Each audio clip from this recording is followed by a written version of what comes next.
Hai guys, balik lagi bareng gua di MFK Movie. Kali ini gue bakal ngebahas film action penuh dengan adegan brutal yang benar-benar memicu adrenalin. Judulnya Sisu Road to Revenge. Film ini bercerita tentang seorang mantan tentara legendaris asal Finlandia yang meski sudah lansia, mencoba membangun rumah baru untuk mengenang keluarganya yang telah meninggal. Namun di tengah usahanya itu, ia justru diburu dan harus menghadapi serangan brutal yang mematikan. Oke, tanpa basa-basi lagi, langsung aja kita masuk ke alur ceritanya.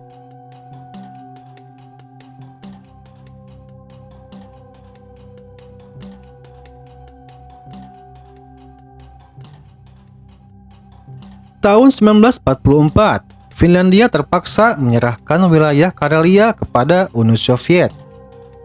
Banyak warga yang mengungsi dan tak sedikit yang dibunuh di sana. 2 tahun kemudian, seorang mantan komandan militer Finlandia bernama Atemi kembali memasuki wilayah terlarang itu untuk satu tujuan, mengunjungi rumah lamanya.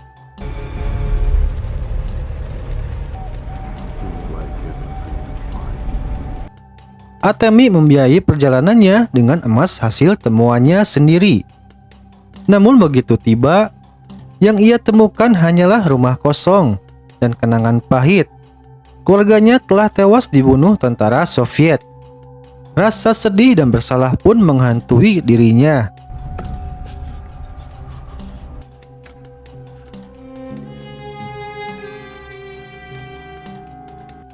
Tanpa banyak kata, Atemi membongkar rumah itu dan kayu demi kayu ia bawa sampai memuatnya ke truk. Kayu-kayu tersebut akan ia gunakan untuk membangun rumah baru di tempat yang aman. Sebuah cara terakhir untuk menjaga kenangan keluarganya untuk tetap hidup.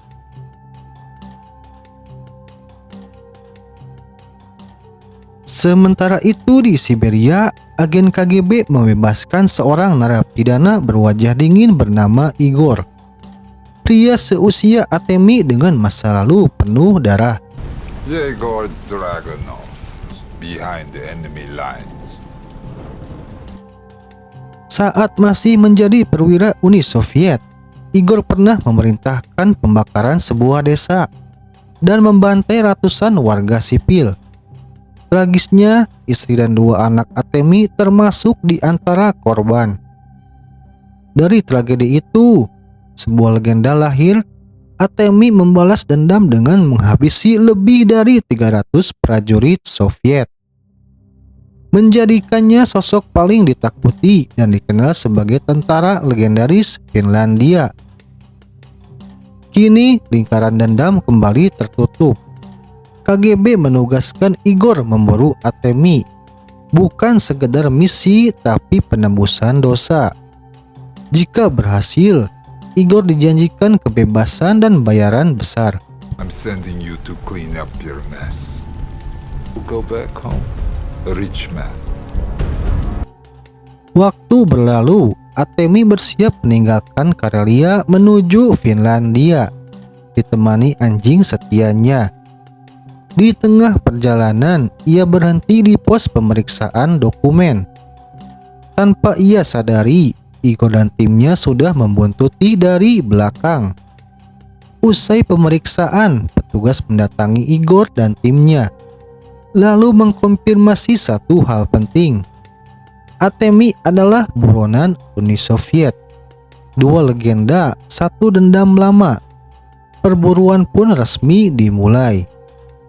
Melihat sikap petugas dan rekan Igor yang mencurigakan, Atemi bisa menebak bahwa ia akan segera diserang. Lantas saat rekan Igor akan membunuh dengan bom Molotov, Atemi berhasil mencegah serangan dan membuat rekan Igor tewas terbakar oleh bom tersebut.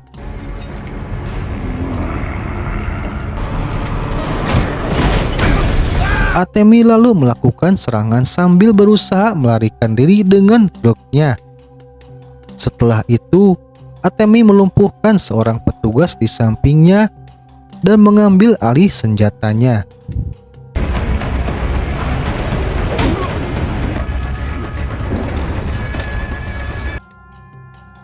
Tiba-tiba truk Atemi berhenti mendadak. Igor ikut menghentikan mobilnya dan menjaga jarak. Tanpa banyak bicara, Atemi menyuruh petugas di sampingnya turun. Detik berikutnya, tembakan meletus. Petugas itu tewas seketika oleh anak buah Igor. Ternyata itu siasat Atemi untuk mengalihkan perhatian. Dalam kekacauan itu, ia bergerak cepat, menghabisi anak buah Igor satu persatu. Ban mobil Igor ditembak hingga tak bisa bergerak, dan rekan Igor di sampingnya pun menjadi korban. Namun anehnya, Atemi sengaja membiarkan Igor hidup. Mungkin baginya Igor belum cukup berbahaya untuk dibunuh saat itu. Tapi perburuan belum usai. Saat Igor mengganti ban, pasukan bermotor datang sebagai bala bantuan.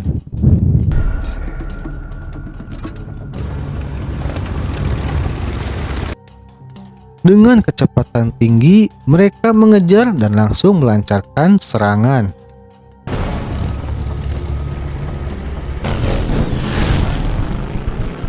Atemi melawan sambil kabur.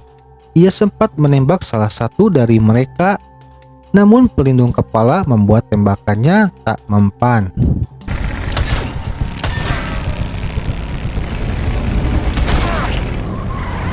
Tak kehabisan akal, Atemi mulai bermain cerdas. Satu demi satu pasukan jatuh.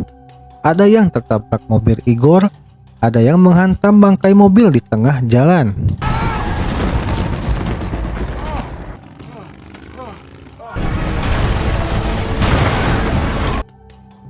Hingga sebuah motor terpental dan hancur. Pasukan terakhir tewas saat terseret tali truk dan tersangkut. Melihat anak buahnya habis, Igor menyerang balik dengan melempar bom molotov ke muatan kayu Atemi hingga terbakar. Sebuah balasan, Atemi melempar mayat pasukan Igor ke arah mobilnya. Mayat itu membawa granat. Mobil Igor pun meledak.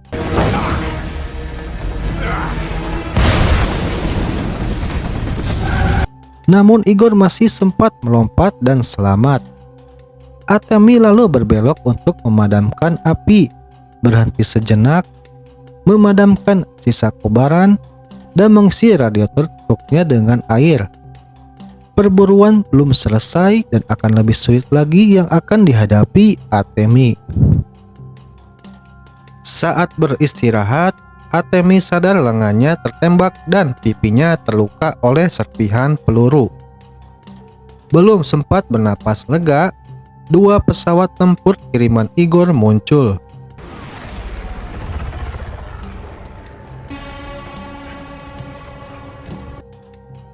Tanpa pikir panjang, Atemi kabur dengan truknya, memacu kecepatan dan berhasil menghindari tembakan pertama. Lalu ia melihat sebuah gudang kosong, dan ia pun masuk ke dalam. Lalu berhenti sejenak untuk menyusun rencana. Cerdasnya ia mengambil papan bekas truk berlindung dan memilih jalan hutan. Dan begitu keluar gudang, bom langsung dijatuhkan, tapi Atemi lolos dan masuk ke area hutan.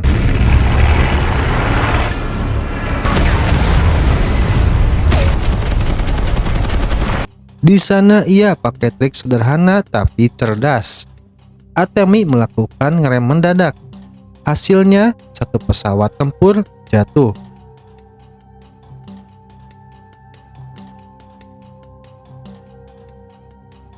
Lanjut ke pesawat kedua.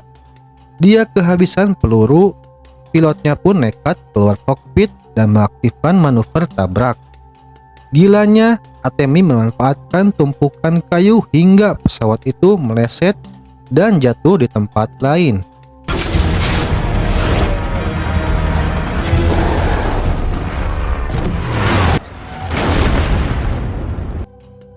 Pilotnya pun panik saat Atemi mendekat. Atemi memilih membiarkannya hidup karena pesawat lain datang dan menjatuhkan banyak bom hingga menewaskan pilot tersebut.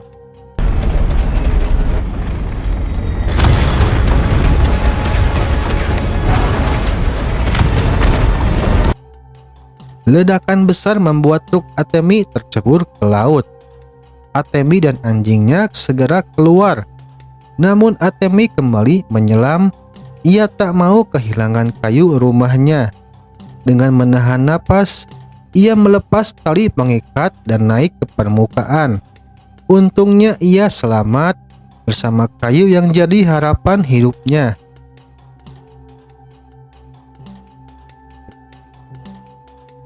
Atemi masih bertahan dan dari sisa kayu rumahnya, ia membuat perahu rakit dan berhasil mencapai daratan. Di sana ia menemukan sebuah tank tua yang terbengkalai yang mungkin masih bisa beroperasi. Dengan sisa tenaga, Atemi merakitnya dan menyusun rencana nekat, meski peluangnya nyaris nol.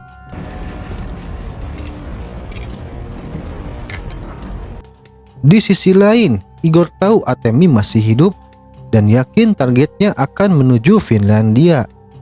Ia pun menunggu di perbatasan berhari-hari. Begitu tank Atemi muncul, pasukan langsung menembak membabi buta.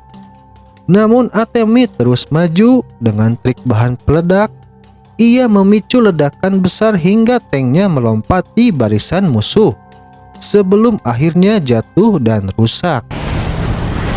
Hold your position.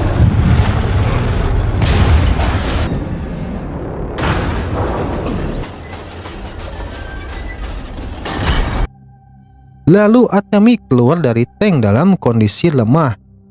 Igor menangkapnya dan hampir membunuhnya. Tapi perintah baru datang. Atemi harus ditangkap hidup-hidup. There's no place like home.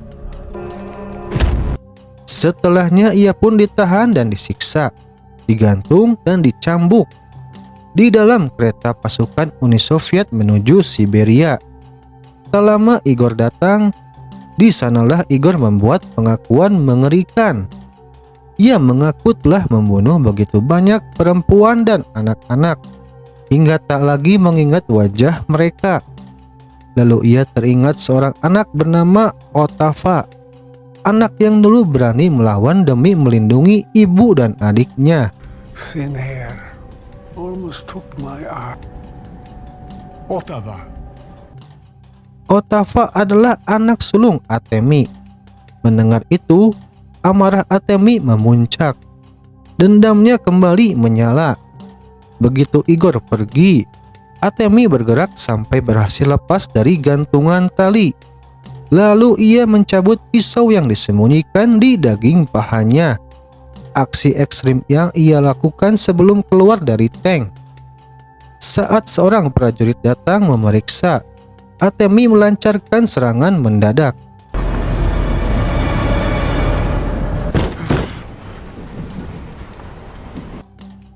Beberapa detik kemudian, jeritan terdengar dari gerbong. Prajurit lain yang akan masuk panik dan meloncat dari kereta setelah melihat rekannya terpotong oleh Atemi. Dan legenda itu bangkit lagi dan balas dendamnya belum selesai. Di saat yang sama, Igor bertemu agen KGB yang memberinya misi untuk menangkap Atemi. Igor menagih bayaran fantastis yang dijanjikan. Namun sang agen mulai mengelak dan hanya memberi jaminan bahwa uang akan dibayar di waktu yang tepat. Kecurigaan Igor pun semakin besar. Kembali ke Atemi. Di dalam kereta, ia sempat melewati gerbong berisi tumpukan kayu rumahnya. Lalu menyelinap ke gerbong tidur prajurit pertama dan berhasil. Lalu masuk ke gerbong kedua. Atemi diam-diam menghabisi dua prajurit yang memergokinya.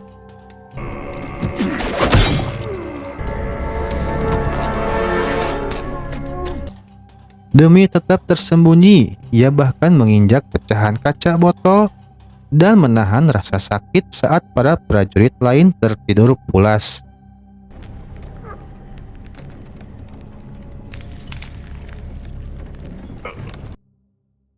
Atemi lalu naik ke atas gerbong berikutnya untuk menghindari penjagaan. Namun karena kabut tebal, ia membentur pipa keras dan terjatuh ke gerbong para prajurit berjaga. Tembakan pun pecah dan suaranya akhirnya terdengar oleh Igor.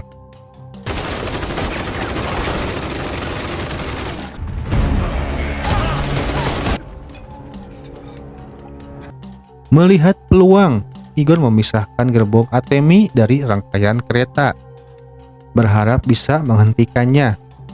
Tapi justru disitulah tekad Atemi terlihat jelas.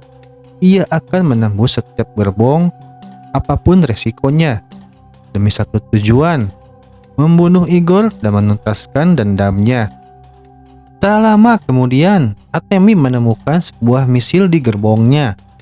Sementara itu, Igor kembali bertemu agen KGB dan rekan-rekannya. Tanpa basa-basi, Igor membunuh semua rekan agen tersebut.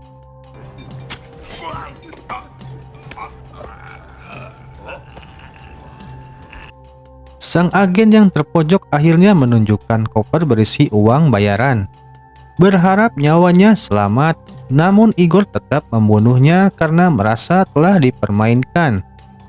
Kembali ke Atemi, ia mengaktifkan misil sebagai pendorong, membuat gerbongnya melaju cepat dan mengejar kereta Igor. Tabrakan pun terjadi. Atemi dan Igor bertarung habis-habisan di atas gerbong. Sementara misil masih menempel dan aktif, perlahan Igor berhasil melumpuhkan Atemi.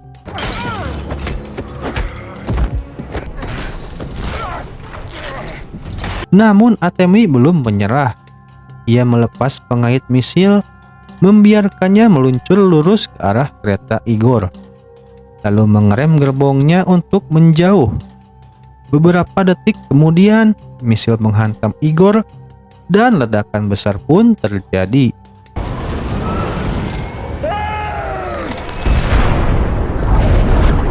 Ledakan itu menewaskan Igor dan efeknya sampai ke posisi Atemi. Dari puing-puing, Atemi menemukan dokumen penting. Dengan kematian Igor, Atemi akhirnya menuntaskan dendam dan membalaskan kematian keluarganya. Beberapa hari kemudian, dua prajurit penjaga perbatasan Finlandia menghadang Atemi. Dengan sisa tenaga, Atemi menggerakkan gerbong yang mengangkut kayu sisa rumah lamanya. Di hadapan mereka, ia menunjukkan dokumen penting, bukti bahwa dirinya pernah menjadi komandan militer Finlandia. Menyadari siapa yang berdiri di depan mereka, kedua prajurit itu memberi hormat dan mengizinkan Atemi melintas.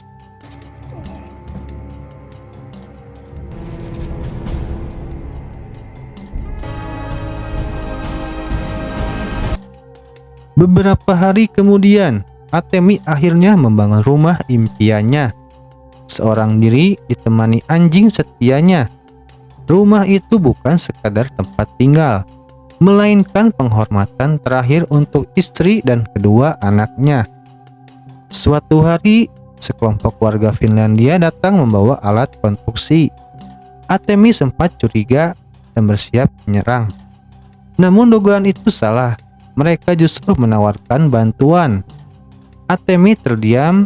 Pria pendiam itu akhirnya menerima uluran tangan, dan mereka membangun rumah itu bersama.